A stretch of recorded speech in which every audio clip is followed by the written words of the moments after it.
Okay, Go away, Portia. Portia. Go sit. Go sit. All right.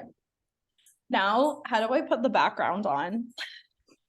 Okay, so you go back to your camera, I'm in virtual virtual backgrounds. background. Choose Oh, virtual background. add image. I got it. I got it. I'm a genius. Perfect. Good. Am I on here now? Perfect. Yes. Okay. So, now that we are on here, okay. So we have been doing a book club since 2019, Solidly 2018. 2018. Are you Yeah, sure it was 2018? 100%. Yeah. Okay, I'm gonna look this up. You better be right. Actually, I don't really know if this is an effective way to look it up.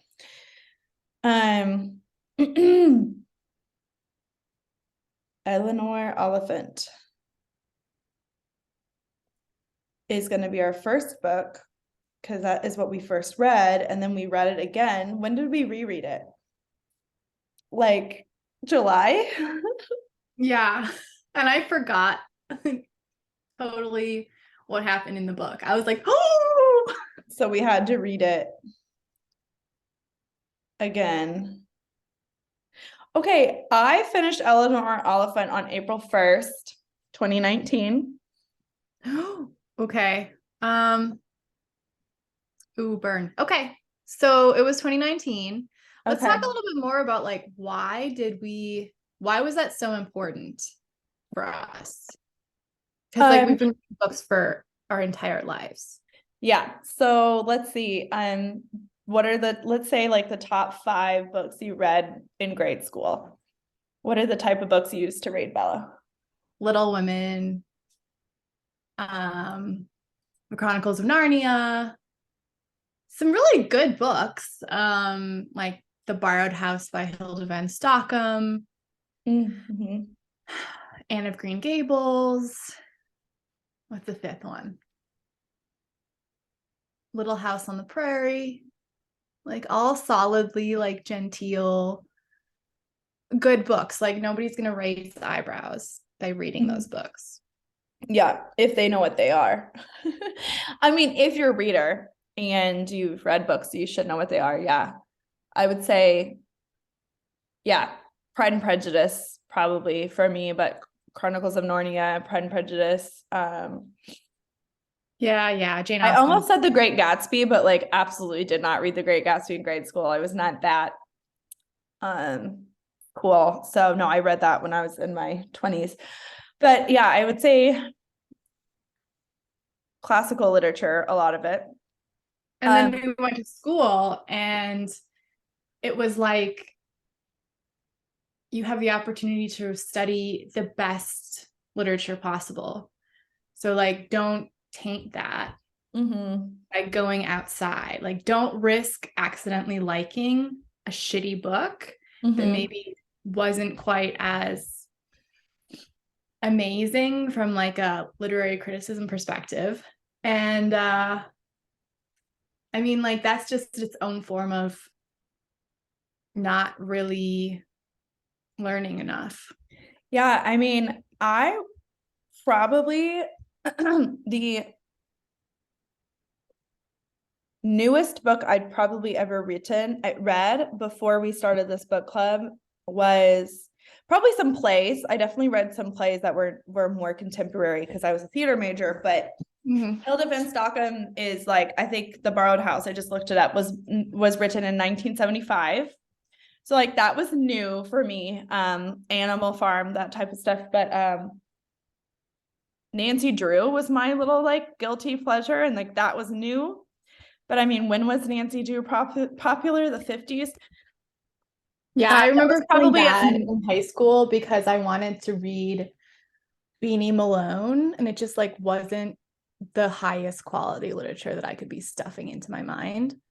mm, Um, and then for me, so I like with the English major moved out, got a normal job, and I I think part of that was like remembering how important reading was for me. And I went to this bookstore in Santa Cruz, and there were these notes by all these like books with the staff recommendation, which is like pretty normal. It was just kind of a little bit radical for me seeing like a bookstore in the context of like a community. And Mm-hmm. like you don't have to be coming from a purely academic perspective.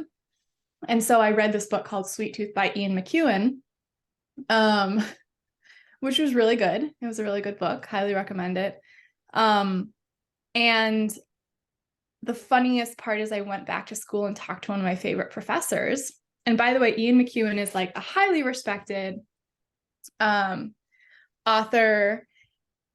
One of his books, not that one, but a different one, was on like the list of books you could write your senior thesis on. Mm. So I'm telling him like, oh yeah, I'm enjoying like reading this book. And he's like, Ian McEwan has just enough sex to make it popular to the masses. And like, I love this Nice. person. You know what I'm saying? Yeah. Like, I hugely important to my intellectual development, but also being like, oh wow, like there's this like striving, right? Like, oh, I immediately wanted to be good enough, like wanted to not like Ian McEwan because it was like basic, or like there was too much sex to make it whatever. And then I think it's like we talked about this a lot, and it was just like the things we're risking by being afraid to try something outside and think it's actually great literature. And you know what? In 200 years, Right.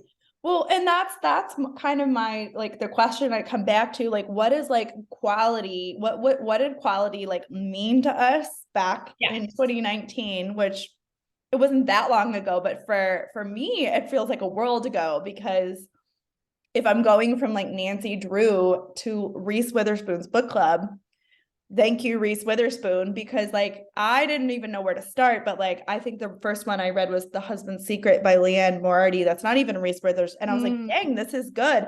But like, what made us think that like what was the distinction between good quality and like not so good quality? Like, was it the 100 greats books list? Was it the professors? Like what was it for you? Yeah, I mean, I think that like it wasn't like, it was almost like if you were going to see a book in an airplane bookstore in an that would be awesome. An airplane bookstore. If the airplanes had a Airplane bookstore. bookstore. No, Um, it yes. probably like wasn't a good enough book. Yeah. Um, like if there wasn't enough literary criticism on it. Um, if your grandma or your aunt Didn't know would what it like, was. yeah, or would enjoy reading the book and be like, well, it must be too fun. It must be too fun. Mm, Um, too easy, like cotton candy. easy. Like, and that's the Yeah. thing too, like, what about for me, I know we've talked about this a lot, but like idolizing effort for effort's sake. Mm. I mean, yeah, and like that's a good point, because like the books we were reading in college, like from the Iliad to what did we end with? Um, Moby Dick, Like, Moby Dick, some short stories, maybe by Flannery Divine O'Connor. Comedy, like, oh, we get to read about yellow wallpaper now. It's easy. Woo! Wow. No, but like if you could write a 5-page paper on it, then like clearly it wasn't worth reading. Like Yeah. and the whole like classical reader literature background, I feel like we experienced. I don't know, but I mean, I yeah, I mean, I remember writing in a paper on the Divine Comedy, and it was the 10-page paper. So like sophomore year, like everybody had to read the Divine Comedy, and you had to write like a 10-page paper instead of a And the 5-page paper. annotated bibliography. And I decided to kind of just do like an allegory. Like, so I started connecting the Divine Comedy to like, I don't know what it was. Like, I want to say, like, I don't know, just the 7 deadly sins, something very like light. And my professor just wrote all over the paper. First of all, gave me like a C.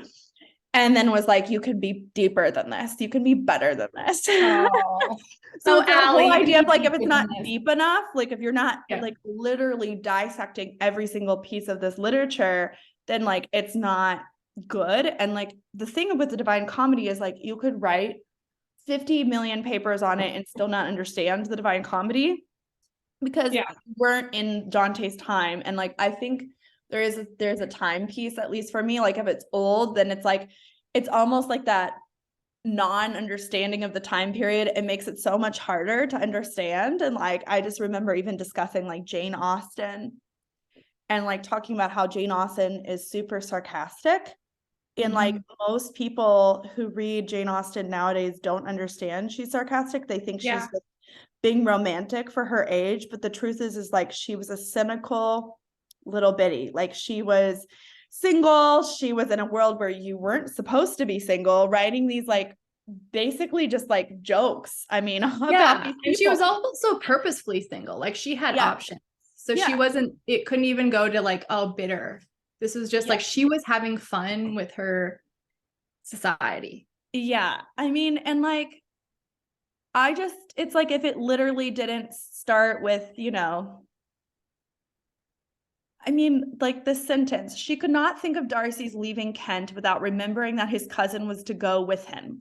But Colonel Fitzwilliam had made it clear that he had no intentions at all, and agreeable as he was, she did not mean to be unhappy about him. Like, basically, Darcy's That leaving sounds great. his cousin, he forgot about him, and that's it. Like, that's all she's trying to say, but it's like this long. And I feel like anything shorter than that, I would just see that and be like, not classical enough, or I Yeah. don't know. Yeah. Or like somehow it was like bad and good, and like somehow things became like very like black and white.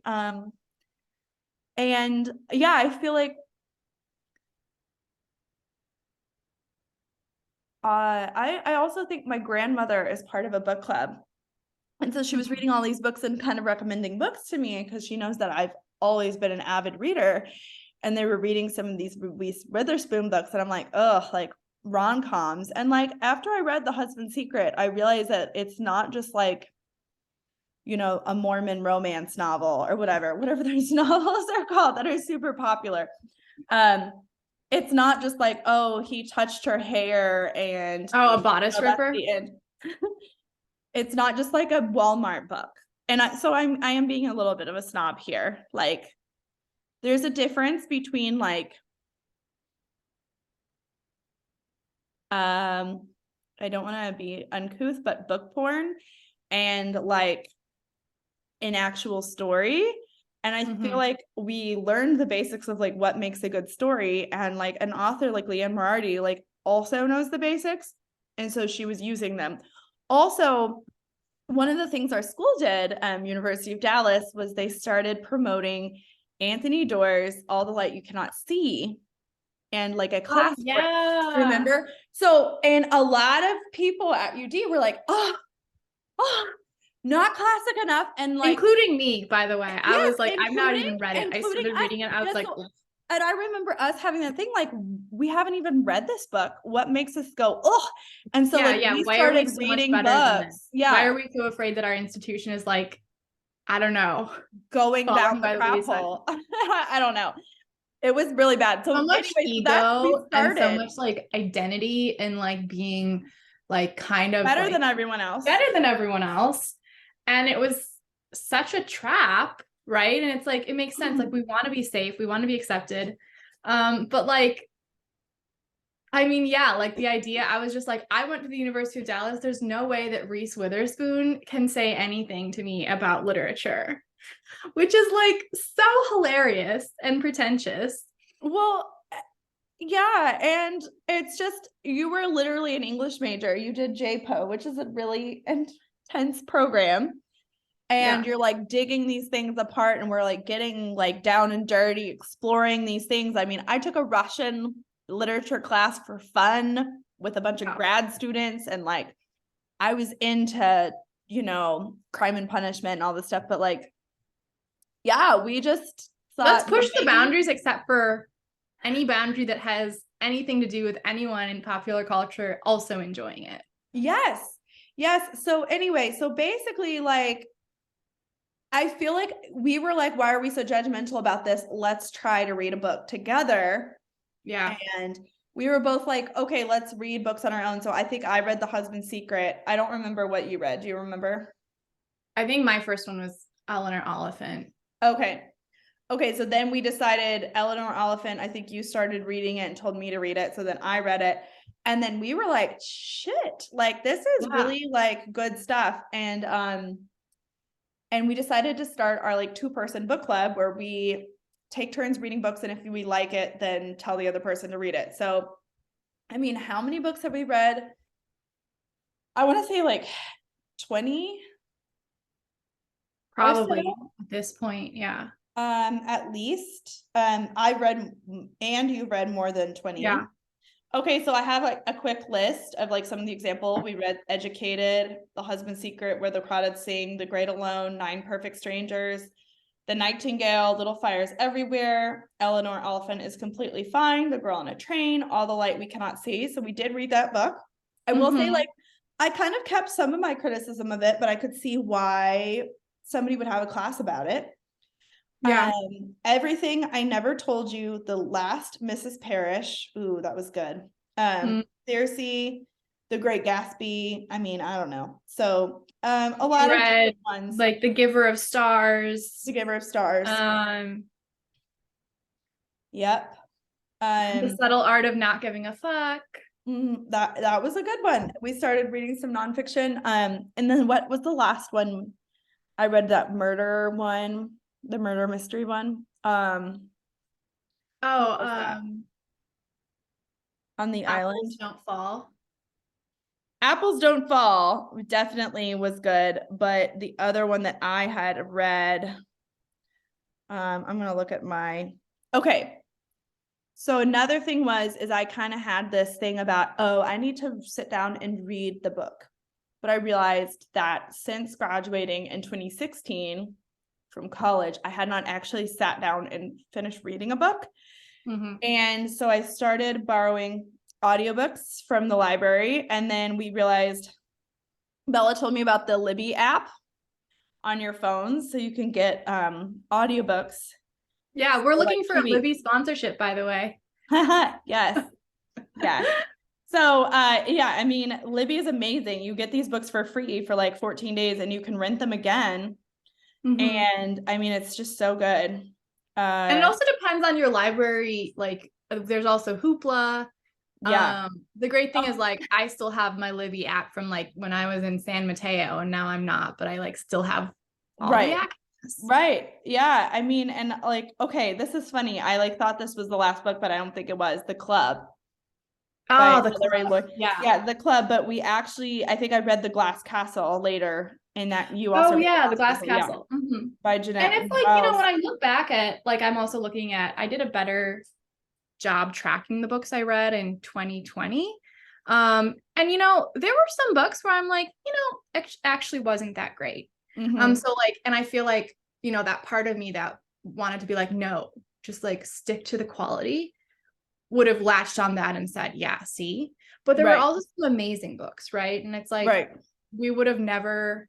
I also know now, like, what do I think makes a book not that great? Like, I know that better as well. Right. And it's when it was written, or how much text is in the book, or even who wrote it. I mean, you don't really know until you read it, like whether or not like there is like material to, I think it's like just whether or not it's discussable or whether or not it's just kind of like cheap, you know, like political, you know. And it's funny, I actually read some old 1800s books that honestly were kind of like cheap in the same way some books I would say are cheap now. Like who's Dickens? Wilkie Collins. Okay. Did you ever read any Wilkie Collins? Okay, so Wilkie Collins was around the same time as Charles Dickens, but nobody knows who Wilkie Collins is because obviously Charles Dickens wrote the big bucks, and like, you know, he's really the one who ended up standing out popular. And like, there is a reason Wilkie Collins is not popular. It's because he liked to write a lot of like English detective novels, and a lot of it was just like sensationalism. It got really political, kind of like kept it in time and place. And like what I'm looking for, I think now for a good book is like truly that timelessness, not like, oh, was it written in the 1800s? Because like, yeah, I remember forcing myself to get through a Wilkie Collins book, being like, oh, this must be good. It was written in 1850, like The Woman in White. And it's like, there were probably some sort of interesting plot lines, but his descriptions were like nothing compared to like The Christmas Carol. Like there's a reason books are popular. I mean, and Dickens wrote serials. Like he would send, you know, the books to the magazines, and like Leanne Moriarty has written like 20 books now. And when I first looked at her, I was like, oh, like she must write trash. Yeah. Sorry, Leanne, but like I started reading the books, and I'm like, she's literally one of my favorite authors now. Mm-hmm. Actually, like one of the reasons I read her is because I watched Big Little Lies, and I love Nicole Kidman. And I mean, we watch movies and shows all the time and love them. So if we enjoy We love, don't judge ourselves for like no, if we do we're not the judge best ourselves for what we director or watch. something. Yeah. Yeah. And so I was like, there's something about her like storyline and her characters. And so like that's why, yeah, I picked The Husband's Secret, because I watched all of that in 2017 when it first came out, like within a few days. And I was like, dang, this is really good. And then, yeah, I mean, her books are so much better than any of the movies that are made, you know? Yeah. I mean, I started watching Nine Perfect Strangers, the TV show, and I Oh, was just yeah. like, I don't want to. Like, this is It's just not the not same. compared to the book. Like, I can watch TV anytime I want, but I'm not gonna like, and it was very well done. It just didn't capture It didn't like capture like her books. because she captures those people so well and you just can't. Yeah. And Yeah. then another thing I'd want to add is like when we think about like light books, like I love PG Woodhouse. PG Woodhouse is like such a master of prose and just like humor and ridiculousness, but It's like funny. Yeah. it's funny. But that was like a light book that was like acceptable to like, right? Because it was like from a certain time and it was like people Yeah. knew about it. And it's like, let's be honest, like really fun, really great book. And there is like a solid story that I think also like Mr. Mulliner, Meet Mr. Mulliner is probably the strongest of his writing.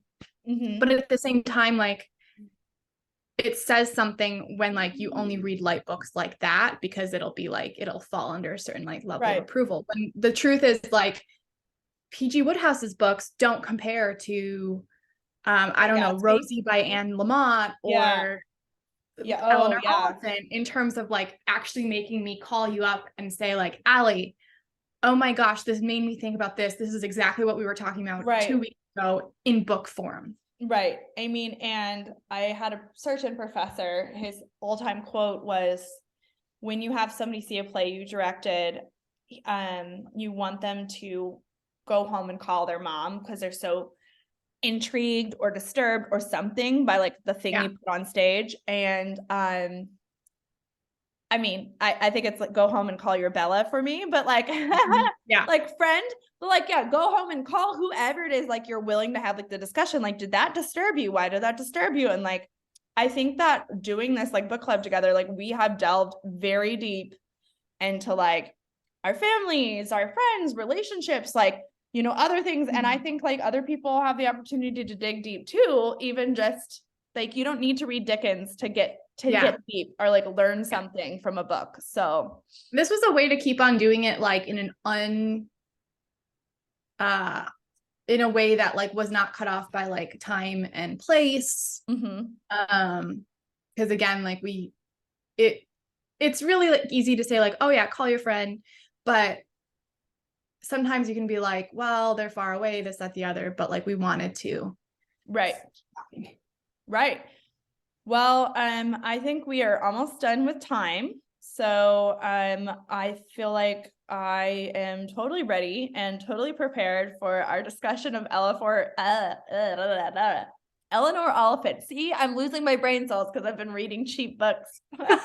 Yeah, we got to go back to like, because Jane Austen is so serious. Like, I know. So serious. Back to the real stuff. Mr. Darcy. All right. Actually, we should. Which character in Jane Austen is like Eleanor Oliphant? I would say from Emma. What's the girl in Northanger Abbey. Oh, yeah. What's her name? Jane? She's I don't. so imaginative in this silly way. Yeah.